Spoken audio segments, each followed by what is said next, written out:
God's mercy. So offer your bodies as a living sacrifice, holy and pleasing to God.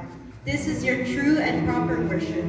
Do not conform to the patterns of this world, but be transformed by the renewing of your mind. Then you will be able to test and prove what God's will is, his good, pleasing, and perfect will.